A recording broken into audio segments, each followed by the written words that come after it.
Let's say you're the new human resources director of an electronics factory. Your biggest customer launches a new product in the fall, and you need to hire 1,000 new workers to ramp up in the next 2 months. Your boss, the general manager, just stopped by your desk to ask about your hiring plan. Last year, the factory didn't meet its hiring targets, and orders suffered major delays. This year, the general manager wants to make sure you reach hiring targets. So far, you've drafted a hiring plan with 6 steps. Write job descriptions, recruit applicants, select applicants, sign contract, train new workers, evaluate worker performance. These are the basic steps for any hiring process. But how you carry out each step will decide how successful you'll be in reaching your hiring targets and getting the best workers. Let's first go through each of these 6 steps to see how best to plan and execute the hiring process and avoid common pitfalls. Then finally, we'll learn a set of control measures that you can use to optimize your hiring process and ensure it meets customer and legal requirements. Before recruiting new employees, you need to write a job description. You're reviewing job descriptions from the previous couple of years.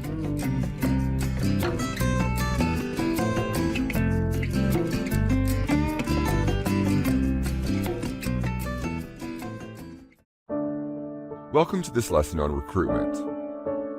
The objective of this lesson is to learn how to manage the primary risks in the recruitment process and understand the advantages and disadvantages of using different recruitment channels to fill vacancies. Ben is the human resources manager at Good Things, a company in Guangdong that employs 4,500 workers. The company is in constant need of new workers and must hire approximately 900 each month due to the high turnover they face. Mary, Ben's assistant, has recently joined the company and is bringing some new ideas and approaches to their hiring procedures. The recruitment channels used will vary depending on the type of position, but the fact remains that any company needs several sources for recruitment to attract sufficient qualified applicants to fill their vacancies. There are numerous sources available, but the most frequently used are the following: Internet, recommendations from workers, candidates that come to the gate of the factory, job fairs, schools, agencies, both public and private, or hiring services outside the company, and internal candidates.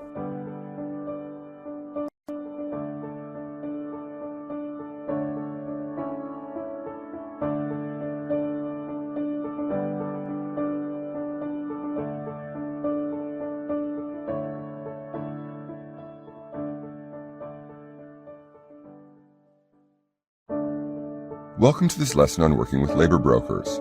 By the time you finish this lesson, you'll understand how to manage your partnerships with labor brokers to ensure workers stay longer in your factory, workers are fairly treated, you meet the requirements of your clients and the law. Hank is the HR manager at ClearPix, a large manufacturer of touchscreen panels. Right now he's in the middle of a hiring crunch. In several months, their biggest client is set to release a new touchscreen computer. So next month, they'll need to ramp up production to complete the order in time. That means ClearPix will need to bring in hundreds of new workers in a short space of time.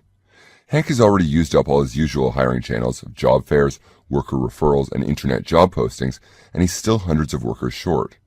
He's decided to look for some labor brokers to help him fill his quota of workers. Labor brokers are independent agents who can supply factories with additional workers, often bringing in migrant workers from other cities or countries. In many cases, labor brokers rather than the factory will maintain the employment relationship with workers.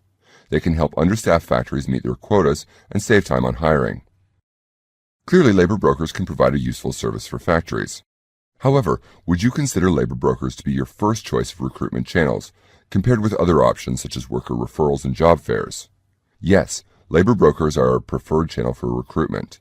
No, we prefer to use other channels for recruitment first. For these reasons, most factories only turn to labor brokers when they've already used up all their other options. And we would agree that job announcements, worker referrals, and job fairs in general are better options. However, for those times when you need to use labor brokers, there's a set of techniques that you can use to identify better brokers to work with and manage your partnerships to bring in the most suitable workers and reduce the likelihood of abuses. These techniques can be based around a set of 7 principles for working with labor brokers. First, we'll share these principles with you. Then we'll look at 3 case studies of issues involving labor brokers and compare them against the principles. And finally, we'll show you a simple screening procedure for putting these principles into practice.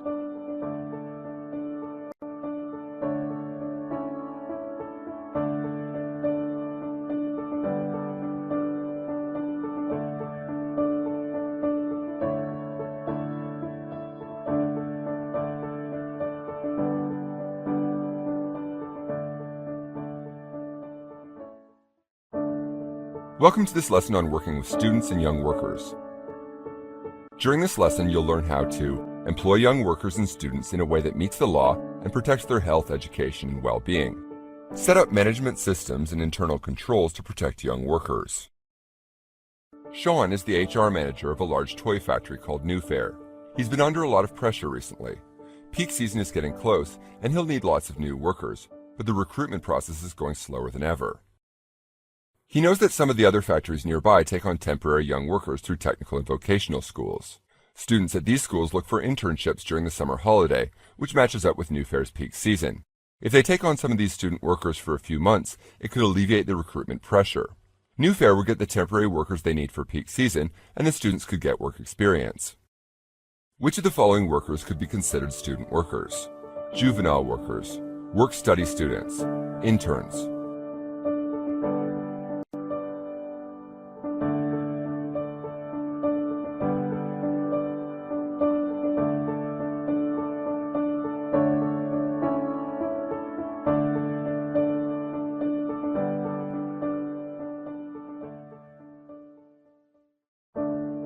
Welcome to this session on hiring and working with migrant workers. In this lesson, you're going to learn what measures you can take to make sure migrant workers are integrating into your company. We'll take a closer look at how to prepare migrant workers for employment and their first few days on the job, how to continuously support migrant workers while they're working at your factory. Sunny Moon Manufacturers relies heavily on unskilled migrant labor. Stephen, the HR manager of one of Sunny Moon's facilities, believes that they're an employer of choice in their area as they can easily find new recruits when needed through the agencies that they contact. Alex, the compliance and social responsibility officer at Sunny Moon's headquarters, is not as confident and gives Stephen a call. Hi, Stephen. When visiting your company last week, I saw that you had all of your policies in place to avoid the risk of forced labor and child labor. However, after reviewing your papers, I also saw that you had a 26% turnover rate. Taking a closer look, I realized that most of those workers are migrant workers. Have you analyzed the reasons why they are leaving, or are you considering specific measures to reduce this rate? Actually, we are about to take a course on retention strategies to reduce our turnover levels. But frankly, I don't think we can do much about migrants leaving and going back home. I would suggest that we take a closer look at that. Some might be leaving for reasons other than returning home. We really should try to put stronger emphasis on our factory's migrant worker integration. Imagine how much less time you'd spend in hiring new workers if you could reduce turnover by as little as 10 to 15%. You're right, Alex. Maybe there is something we can do.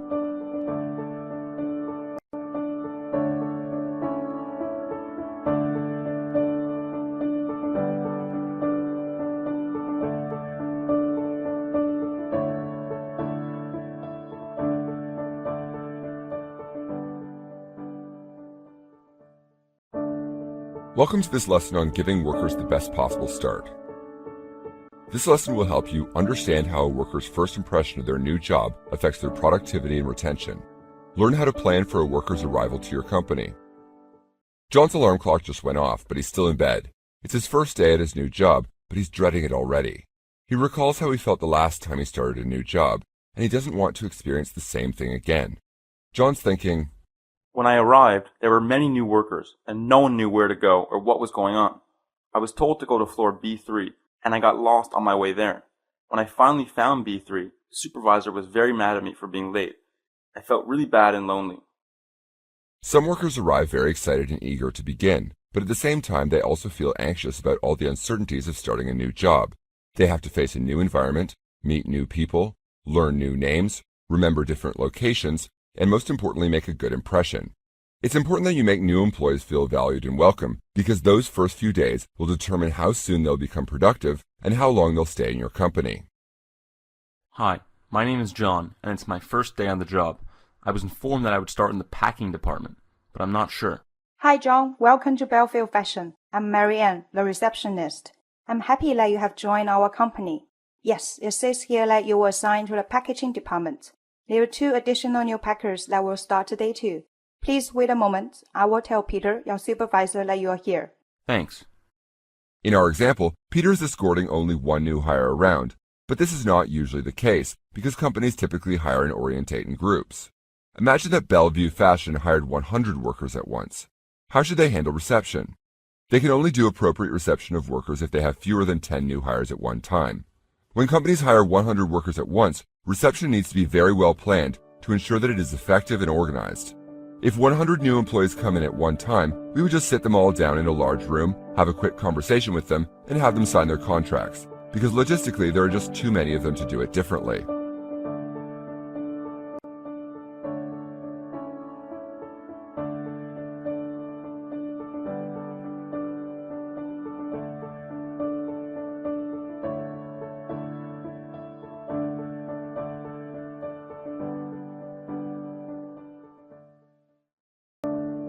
Welcome to the session on orientation training. This lesson is going to help you understand the objectives of an orientation program, learn how to build an orientation program that integrates workers into your company. In other words, what an orientation program should include and how it should be conducted. Good morning, Sophia. I have been reviewing our turnover metrics and noticed that we are losing lots of workers during the first 3 months of their employment. Do you have any idea why this could be happening? Hi, Leo. Many workers have told me that they are not getting enough information during their orientation. For instance, they don't know who to turn to when they have a problem, or how to be moved from one department to another in order to be closer to their friends.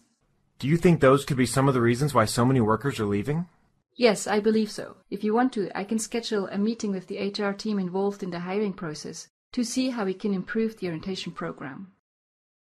An orientation program is an important element in the hiring and retention process. The main objectives of an orientation program are to help new hires get up to speed as quickly as possible, introduce the new hire to an organization, develop job expectations and positive attitudes, provide guidelines of behavior and conduct, save supervisors and coworkers the time-consuming task of having to teach the new hires while on the job, build the confidence of new hires in their ability to be effective, reduce anxiety of entering a new and unknown situation. Let's take a look at a couple of issues. Will every new hire receive the same orientation, or will it depend on their position within the company? Every worker should receive the same orientation. The content of the orientation will depend on their position. Some will be shared content and some will be specific to the position and the individual.